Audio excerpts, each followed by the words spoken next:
Everybody in the world has some unforgettable memories. Some gather these with traveling, some with celebration. But ever since I started watching cricket, this match will always be under the umbrella of most memorable match I have ever watched. It was 12th of March 2006, some 15 years ago when unprecedented things happened. This was the day when impossibility struck twice in a same day.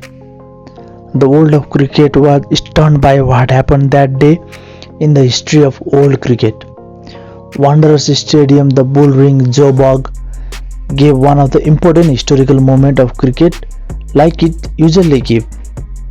This probably was the defining day in the history of cricket, let alone one day cricket.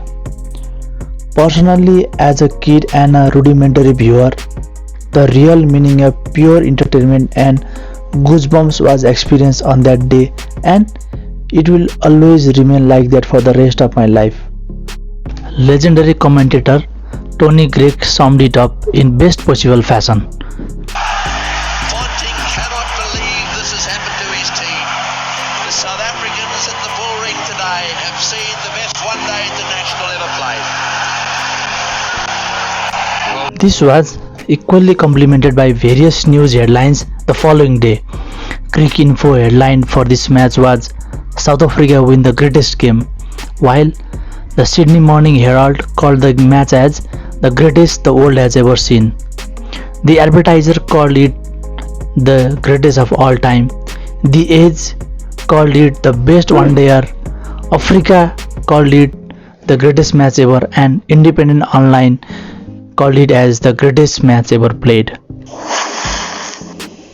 The question could be, what really happened on that very day? It wasn't a World Cup final or a Cup final. It was just a normal game between South Africa and Australia, but the aftermath of that game is what is so significant. It was a 5-match series between South Africa and Australia, and by that game the series was tied at 2-2.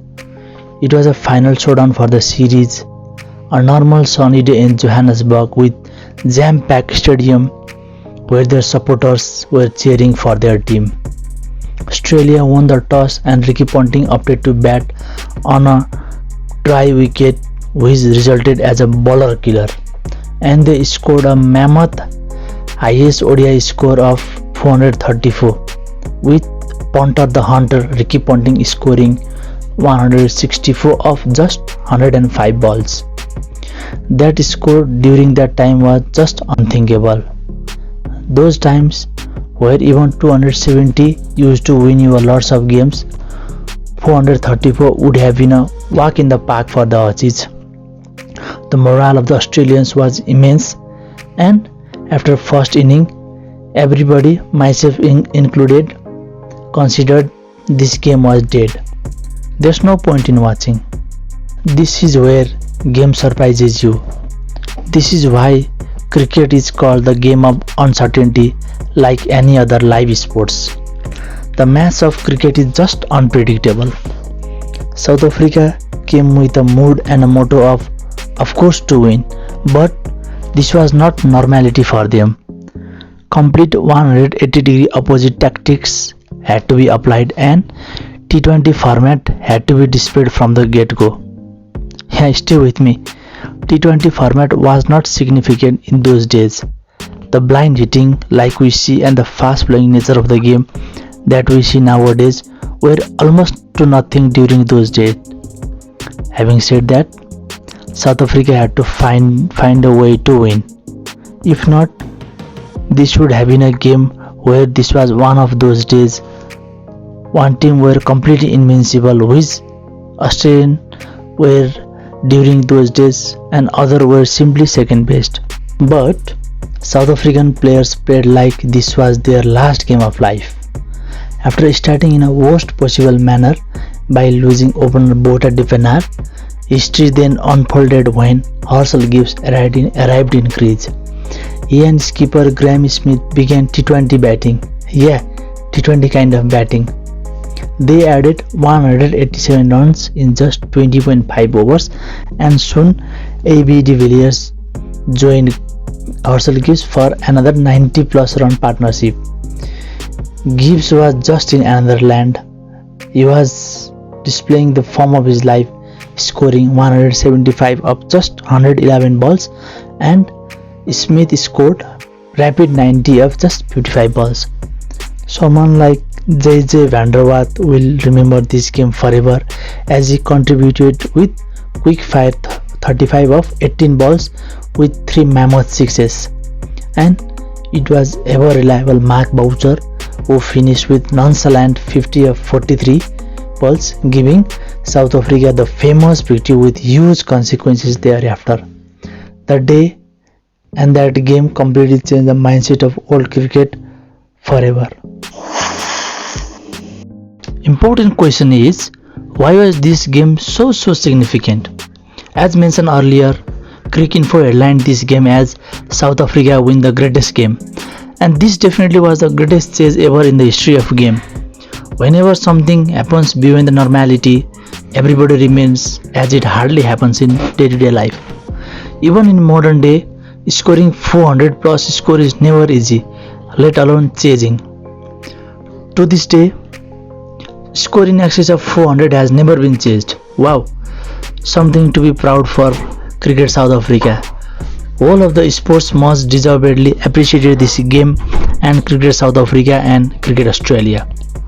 For the first time, the 400 plus score barrier got away. But the main significance of this game was it was remarkably chased on that very day, which never had happened and which never has happened since then. A major shout out to the mentality and perseverance of cricketer, especially South African lads. I think the mentality of cricketers changed then after. The achievement beyond impossibility kind of theme has struck the cricketer's mind since then. That's why, even after this game, another 18 400 plus scores have been scored in one day cricket. Quite remarkable. This has helped cricket evolve in a massive way.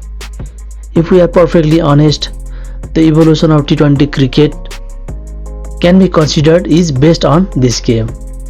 It is very much similar to Sachin Tendulkar paving way for scoring 200 plus scores in one day cricket.